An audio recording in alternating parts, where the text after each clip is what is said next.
Yo, what's up? Okay, today I'm going to talk about something very important. It's something most people don't even know about or wouldn't even search for. So if you found your way to this video, I don't know how you did that. Very good that you're here. This is going to change your entire life. It's the idea of the shadow. So basically the shadow is a Jungian term based on Carl Jung, a psychologist, a philosopher. And it means everything you have repressed about your personality, everything in your unconscious, in the unconscious mind that is so uncomfortable that you have about yourself, you've denied, you've put it unconscious.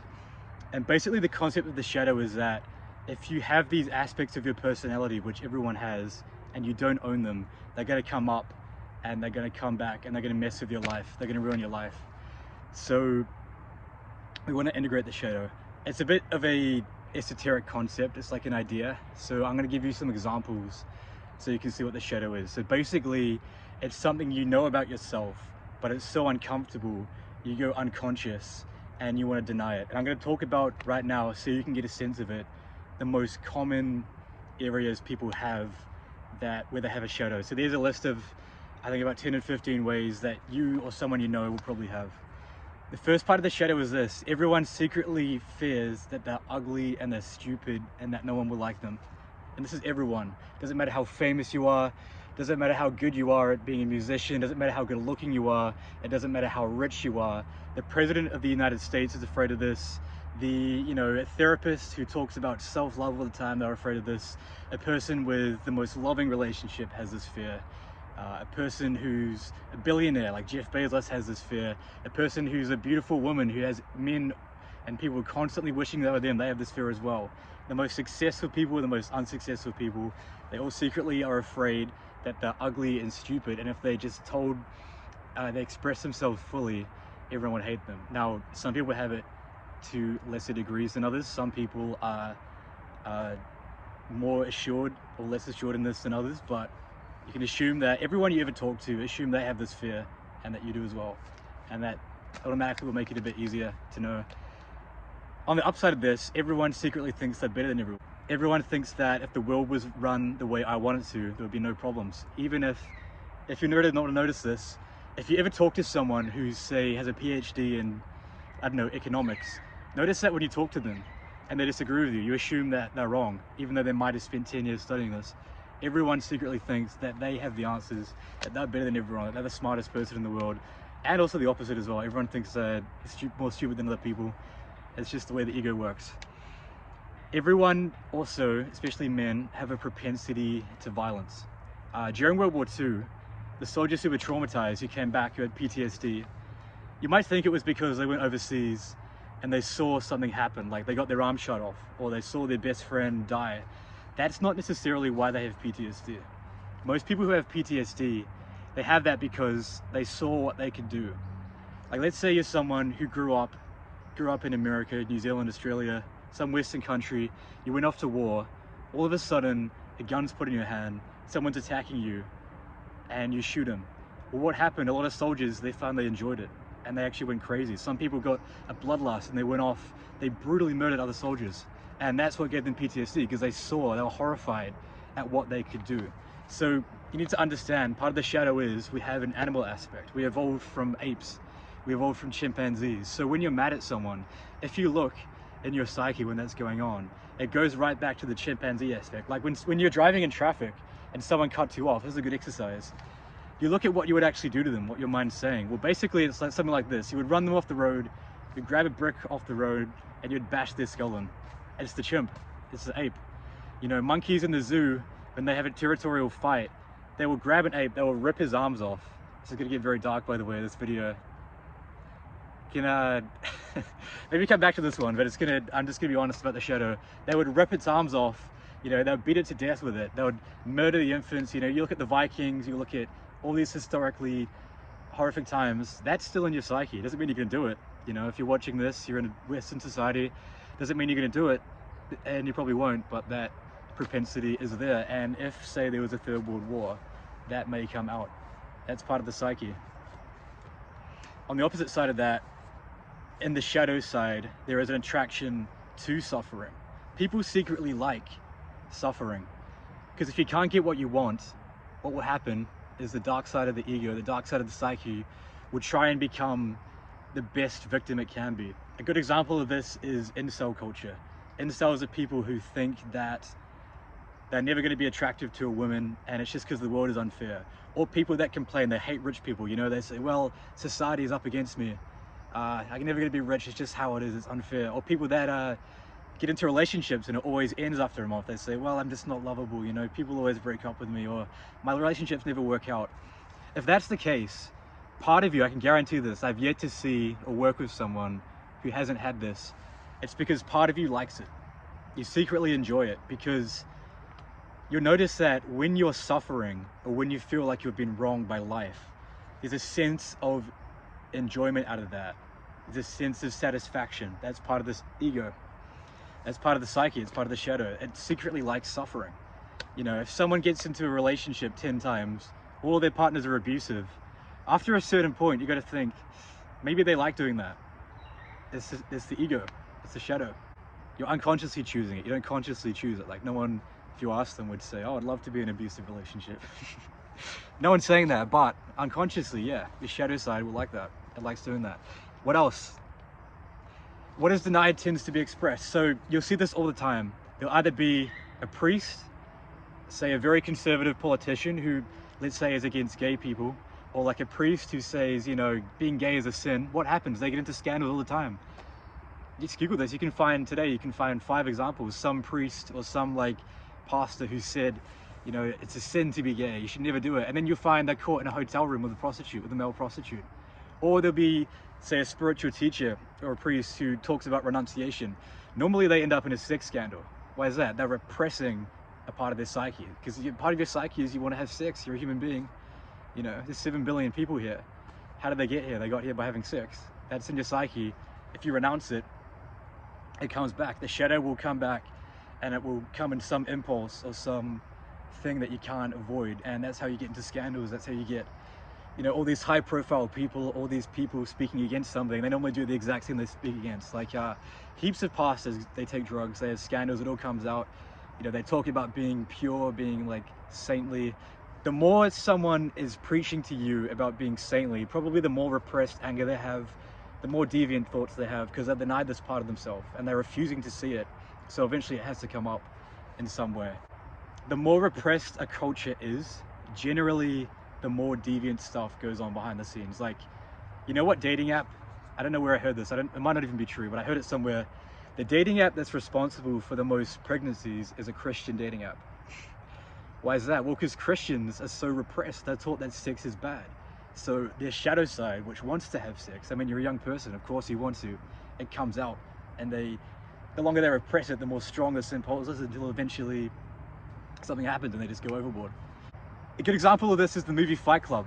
It's about a group of men, they're boring, live boring lives. They meet about once a week and they just beat the out of each other. They just beat each other up till they're bloody. That's the shadow, you know. In old times, Roman Colosseum, that was a way of integrating the shadow, you know. People are violent and they had to be civil, they had to be in society. A great way of overcoming the shadow was once every month, they'd go to the Colosseum and they'd watch people getting murdered, murdering each other. That is a way of them getting in touch with that part of themselves that's repressed, that shadow energy. Another example is this. You see this in America. Whenever we have peace, after a certain amount of time, the shadow comes out, because people love being violent. People love drama. They love violence. You're seeing this at the moment. All the Republicans or the right-leaning people are saying, you know, the left are evil. They're all communists. They're going to destroy our country. They're going to ruin our freedom of speech. And then on the other side, you have the left that's saying, all the right are racist. They're all Nazis. They're all out here, you know, they want to be fascist. That's the shadow. The shadow is being projected. And why that is, it's been peaceful for too long. People haven't owned the part of themselves that projects. They haven't owned the part of themselves that loves being violent, that loves, you know, making someone else wrong. Basically, you can assume this. Here's a rule for the shadow. You can assume that everything you hate about someone else is what you're doing. If you're someone that gets annoyed because when people are very prideful around you, it's because you're doing it. If you're someone who hates people who are dishonest, you're probably being dishonest in your life. If you're really mad at someone, you're probably doing exactly what it is you're accusing them of. Let's do a few more. The male shadow. If you're a parent and you're a male, your risk of the male shadow is becoming a tyrant. So becoming a father who enforces things by, you know, violence. Like the classic example, the abusive relationship. We have the guy who puts down the woman and he says, if you leave, no one else is going to love you, because he's insecure, and he beats her. Or he's a father, he beats his son, he says, do whatever I say, and he's too strict. That's the male shadow. The other side, you have the female shadow. The female shadow is like, and a mother, it's someone who overparents their kid. It's like, there's a movie called It. It's a great example of the female shadow. This guy has a mum, she's overweight. She has him on like 10 aspirin medications. He's constantly paranoid. He's constantly in a fearful state because his mother's overprotected him. She's trying to shelter him from the... That's the male and the female shadow. You also have the shadow in sexuality. You know, you look at all the ridiculously obscure categories and stuff there are on porn sites. That can be a shadow side as well. You haven't owned the dark side of sexuality and it comes out and you repress it. You know, it happens to Mormons all the time. I can think of so many examples I've read. Some Mormon, because Mormons, they teach you never look at porn, only have sex when you're married. So heaps of Mormons you can see, they're addicted to porn. They do all sorts of porn, not just normal porn, messed up porn, you know, the most obscure categories you can think of. That's their shadow coming out. They haven't owned their shadow and it comes out in that area. So there's just some examples. Basically the shadow is everything you haven't owned about yourself. That's so painful it goes unconscious. And you probably have different shadows than me. People are individual, you know, people have archetypes, they tend to have different shadows than others. Whatever area of your life has the biggest problem, you probably have a shadow in. But let's talk about how you can integrate it. Basically, you can't get rid of the shadow and you don't want to, but here's how you do it. You own that you have it, you accept it, you realize everyone has it, it just comes about in different ways, and you accept it, and then it won't be a problem anymore. The person who's the least dangerous is the person who has owned all the dangerous parts about themselves. The person who is the most dangerous is the person that hasn't done that, right? Like let's say you go off to war. Who's more likely to have PTSD?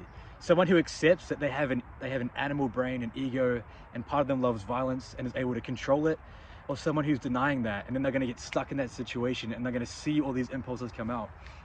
The more you own your shadow, paradoxically, the more safe you are to be around, the less likely you are to have it come about. So own these unsavory aspects. You can do a moral inventory. Here's a way you can do it. Write a list, everything you don't want people to know about you.